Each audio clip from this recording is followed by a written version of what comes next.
This is the Balance Dilemma. We tackle the often uniquely, but not always, female dilemma, managing life, work, family, and self. I'm Maura Carlin. And I'm Christie Derrico. At the Balance Dilemma, we speak with women and men to hear their balanced stories. Our guests are entrepreneurs, reinventors, creators, executives, parents, and partners, telling us what we really want to know. How the heck did they manage that? And can you have it all and all at the same time? Our guest is Ellie Zieminski, the founder and owner of 4 Love Bella boutiques.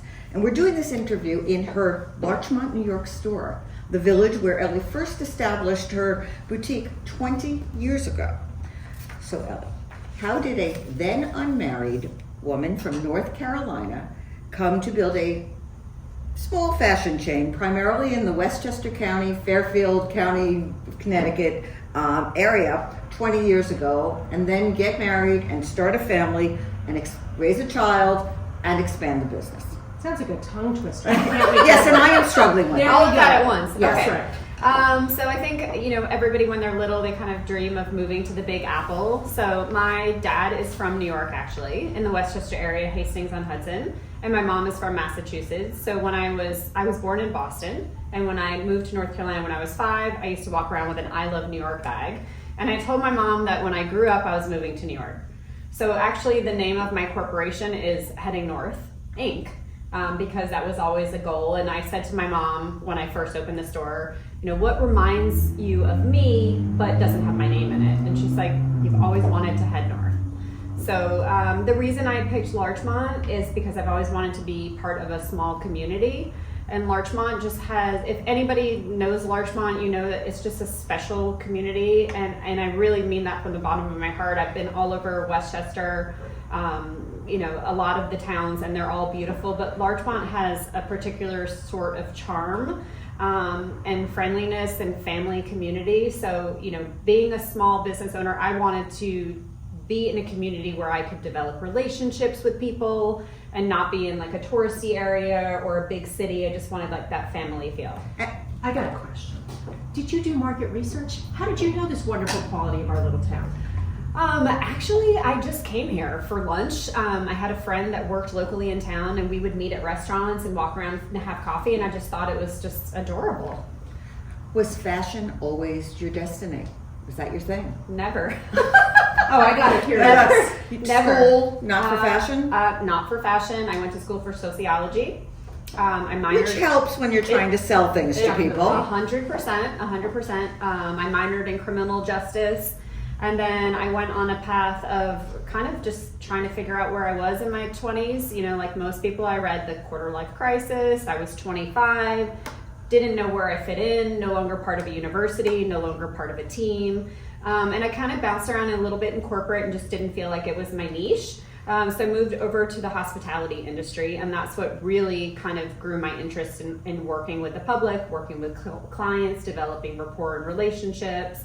So I think it was more of a hospitality reach in the beginning. And then I always had a love for fashion. I mean, I remember being 14, I'm dating myself, but in high school, going to Contempo Casual.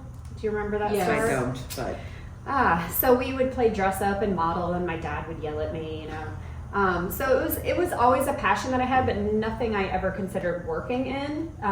It was more working with people and developing relationships and kind of eliminating what I didn't want to do with my life. So when you decided you were going to start a business in Larchmont, was that always going to be a fashion business? At that point, had you set that? Yes. Okay. Absolutely. And business-wise, did you have a plan? I'm going to have this one store, and then I'm going to open store number 2, store number 3? Definitely not. I kind of just went on a limb and said, you know what, I'm going to save all my money, open one store. My ambition was one store at that point. I also just had no idea the extent of the workload, the scope of the work that would be involved in having a store. So I think as a 28-year-old woman, I was looking for something that was, fun, pretty. Little did I know I'd be cleaning toilets and opening boxes. But, for me as a 28-year-old, I thought, well, I can open at 10, so I get to sleep in a little bit. I can wear jeans, and I get to work with people, which is what I love to do. So I'm thinking of all the logistics of owning a store like this, having had some clients in this industry. You have to have credit lines to fill the entire store. There's those little things which aren't so romantic. How did you figure that all out? And as a 20-year-old, that's presumably great. without a trust fund. So the first store I opened in Larchmont was down by the movie theater, and I took a couple night classes at FIT. I do have a bachelor degree, but not in fashion. And I went to school and learned a little bit about retail math and thought, okay, I can spend $30,000 and open a store, which I opened a store and it had one wall of clothing. So the rest of the store was empty because I was out of money. So I kind of begged, borrowed, and stole from my friends and loved ones to kind of get by the first 6 months. And then after 6 months in business, I went to Bank of America and got a small business loan. Unfortunately, a lot of people don't know that you actually have to be an existing business to get a small business loan. So I didn't know that initially. I went and met with grant companies and loans, and they were like, well, yeah, can we see your sales? Well, I'm trying to open the business. Correct. So the money's there a little bit after you actually need it. So I kind of like pieced it all together. I worked a part-time job on the weekends to pay the rent. I didn't have any employees, and I just kind of thought, if you build it, they will come. And in order to do that, you actually moved your location not that long after opening to another, like down the street, down and across the street. Correct. So, why? Because that took nerve to have. You've just started your business, and you're like, you know what? We're moving up the street. Yeah, so I was fortunate to be approached by a landlord in town who said he had heard great things about me and the store, and his building was becoming vacant. It was where Plaza 2 was, or Plaza Bouterie and Plaza 2, and they'd been there for 20 years. Which had somewhat of a following. They were in InStyle magazine, and they were kind Huge of well known following, in the area. 12 locations, and I took a huge risk because I broke my lease and moved up and thought, if I can just sell one more sweater, a week, then I can cover the rent difference. My dad told me I was crazy, but I bit the bullet and I tried to find the landlord another tenant, which I did find someone reasonable for them, and I left and just said, I need to be a little bit more visible. Now, on top of, if I recall, on top of moving locations, you kind of switched over the years your inventory. Didn't you start with swimsuits? 100,000%. So, and this goes into, discussing like, how do you succeed as a small business? I think that adaptation is super important. You have to kind of listen to your customers and see what the need is. So when I first opened, I thought, swimwear and lingerie don't exist in Larchmont. That's a niche market. Kind of remember your store window having something like that initially. Yep. And there were a lot of boutiques at the time. This was 2003, so there were a lot of great boutiques in town. So I wanted to offer something different. And what happened was, just listening to my clients' feedback, they would say, I'm buying a couple suits, I'm going to St. Bart's, do you have a dress? No. Do you have jean shorts and a t-shirt? No. Oh, you're so great at fit.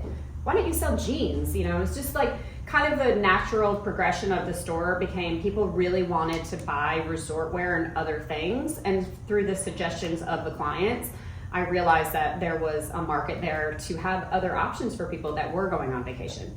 Interesting. Then you've had hiccups. And I want to start with the second, I guess it's your second location. It burned down. Yeah. Why don't you tell us about that? And I mean, there was a lot involved in keeping a business alive when there was no store. Yeah, it was like a TV show, honestly. I mean, and there are a lot of hiccups that happened before that people, don't realize. Like what? I think people, I want to teach, like, for example, my son, that not everything is an overnight success. And I think that we all kind of want that and feel like that should be our destiny. But there were a lot of years that I had to, again, take out another loan or renegotiate on my lease, or maybe I couldn't afford to pay enough staff, so I had to work 7 days a week. There were a lot of things behind the scenes that people don't realize. I also opened and closed a couple more locations. I overextended myself. So, it's great to have drive, but also sometimes people that have drive, like myself, also have a difficult time reining it in.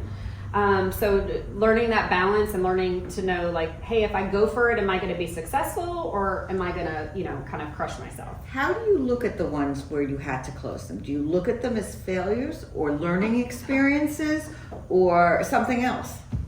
Absolutely not failures. I feel like everything that has happened in my life has been a learning experience. I don't think that I would be where I am today, and nor would I appreciate where I am today if I hadn't been through the difficult times.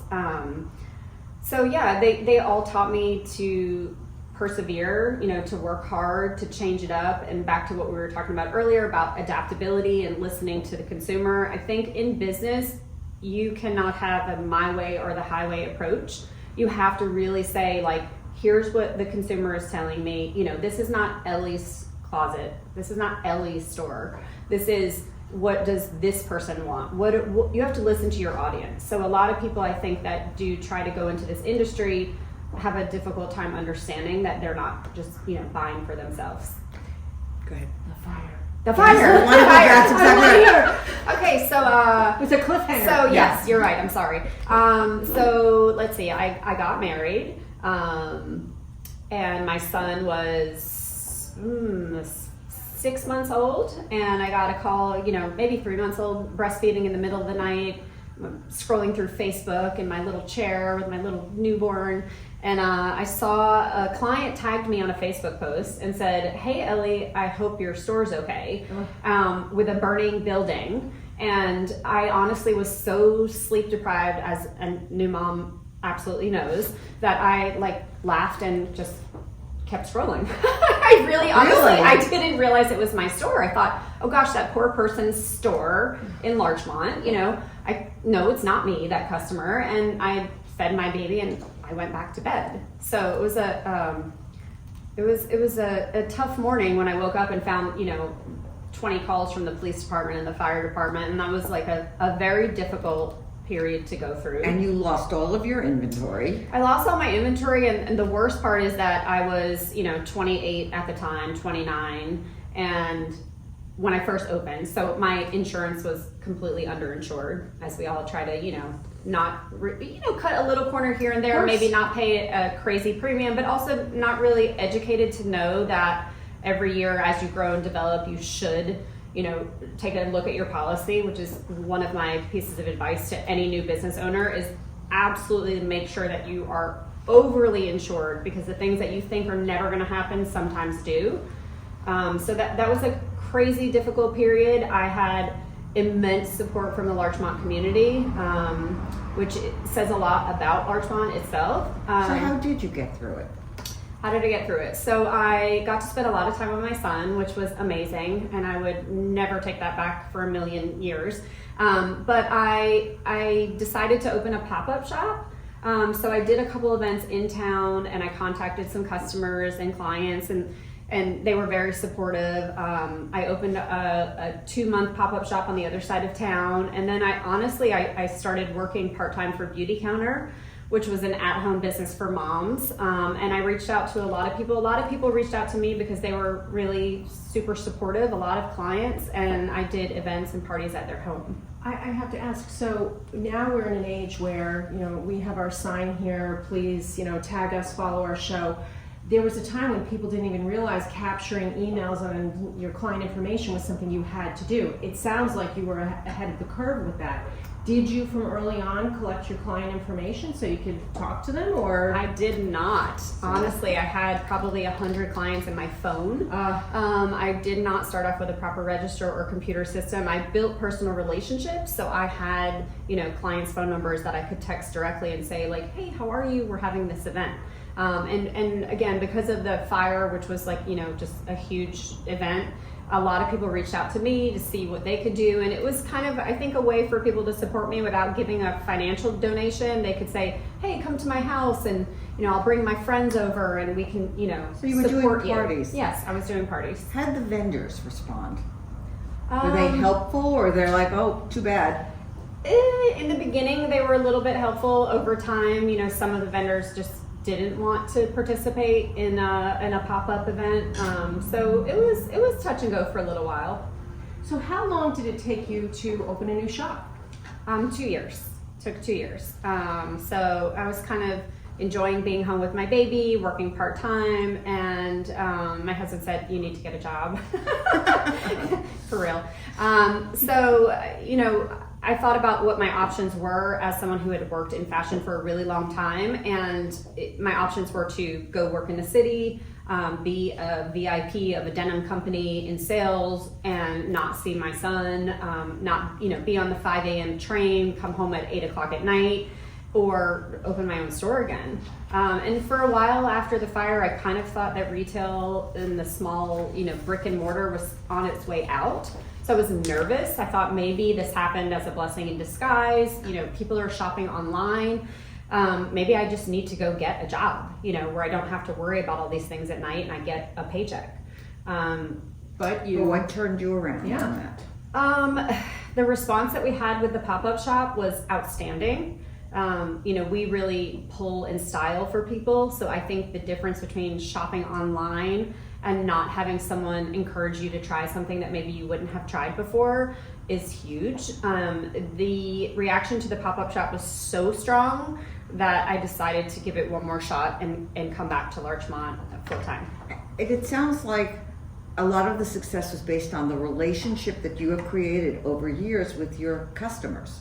100%. I mean, I would say relationship building is so important. In fact, again, going back to when I opened a store in Charleston, South Carolina with my sister 4 years ago, we initially looked at King Street, which is a touristy, tourist destination, very busy area. And I cautioned her and said, I really think we want to be in a community, not in a tourist. And it's not about the money, because you probably would make more money with tourists because, you're never going to see them again. They're on a vacation. They want to just kind of spend money. But it's more about relationship building and it not just being a sales job for us in terms of personal fulfillment, in terms of us being happy as a human being. But also those relationships, like those are key, important things in our lives.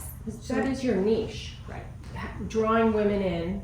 And also in your demographic, women might say, I don't wear that color, or I don't wear that dress. And you have just a charm for saying, no, try it on, and then when you're right, it's such a sales pitch, people will trust you the next time. And there was yet another, glitch, which was the pandemic, when nothing was open, and yet you survived that. Tell us how you did it, because you had a different approach than a department store did. Yes, so the pandemic was, honestly, I was at that point, I had opened in Rye as well, and I think at that point I had three stores, and it was something that it was very touch and go in the beginning.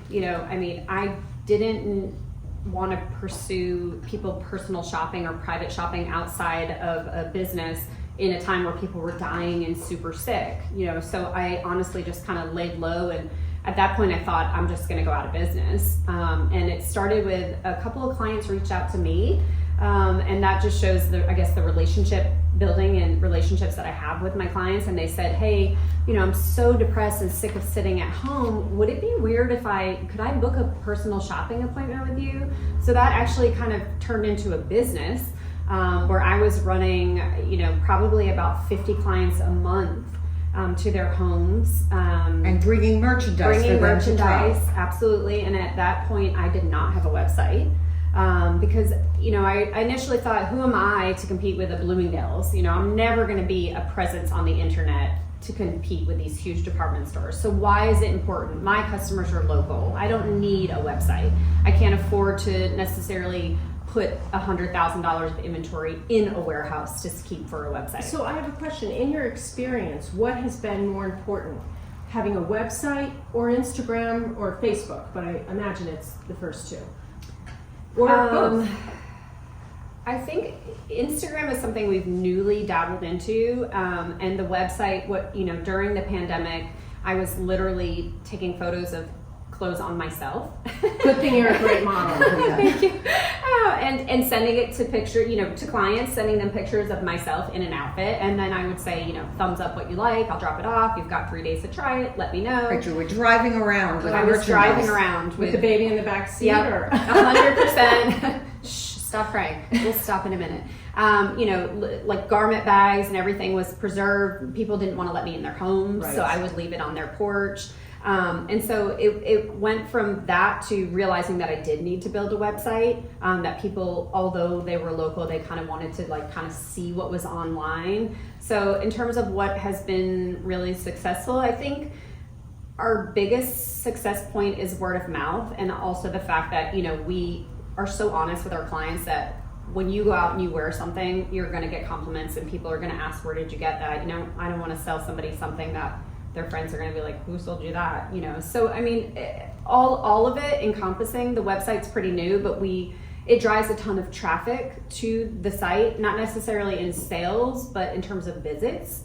And then people will come in and ask for something that they actually saw on the website. So it's amazing to see. That is my experience in telling someone we were going to interview you. They said, oh, that's the dress I bought in 3 different colors and wore this, and this. So that's exactly what happens, and it is word of mouth. So let's pivot to your family.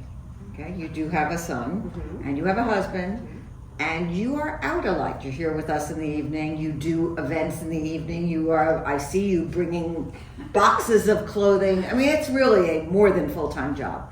How do you manage it at home, and what kinds of discussions did you or do you continue to have with your husband about allocation of the work at home?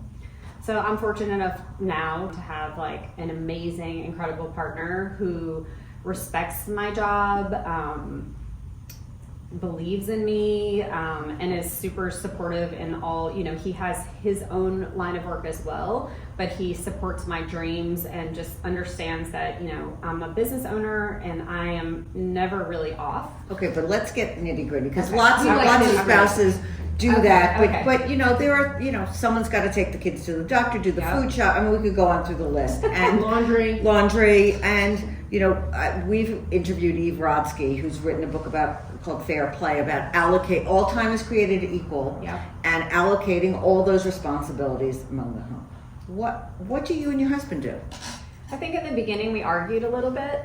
Only a little. A little bit. I think over time we kind of just found, you know, that we both contribute in different ways. So he's just been super supportive. I mean, he does the laundry, which is shocking to most women. But I do most of the school stuff. You know, I'm class mom with my son. I bring him to the doctors. You know, if he has a boo-boo, he kind of wants mommy a little more than daddy. But he's a super hands-on, very involved father, more than most men are, partially because, you know, he does work a little bit from home. He travels as well. But, you know, COVID kind of opened this new era where people do get to work from home a lot. So he's able to be there a little more. Both of our schedules are flexible. So that's what allows us to work together. Are there, let's say, weekly, monthly discussions about how you're going to coordinate, how you're going to handle when you have these 3 evening parties and he's going to be out of town? Like, you know, Yes. is there a chart? There's not a chart. He just, you know, we do talk about it, but it's not so systematic. I usually just say, like, hey babe, I have a Valentine's Day party in the Stanford store on February 7th with, you know, Stanford moms, and February 8th I have this, and he's like, okay, I'm traveling this date and this date and this date. So we, you know, we just kind of like put it in our calendar and do the best we can to make it work. And don't fight. That's a good recipe. So just so I can get all the layout of all of your stores, walk me through where they're located. So we have our first and original store in Larchmont, New York. We've been here for 20 years. Which is where we are tonight. And then we have a store in Rye. We've been there for 5 years. Then we opened in Charleston, South Carolina, in Mount Pleasant. I had partnered with my sister on that, she's wonderful and has a knack for the business. Very similar personality to me, and I took her to the shows a lot, and so it was just like a very natural progression. And then I opened my 4th store in Stamford, Connecticut, which is where I live, in September, and actually we are opening a 5th store. Really? Also, we're breaking news here. Breaking news, 5th and final. We're opening We're opening another location in Charleston, in Mount Pleasant. It's a really big city, so there's another side of town that we're gonna approach. Are you in the town center? You know, I don't know Charleston that well. It's in Mount Pleasant, so it's on the other side of where we are now. Right, Yes. we're going to have to take a field trip. So Yes. please tell us, how can our listeners find you on the internet? What are your handles? Yes, we are at Love Bella NY, even though we're now in Connecticut as well. That's where we were originally.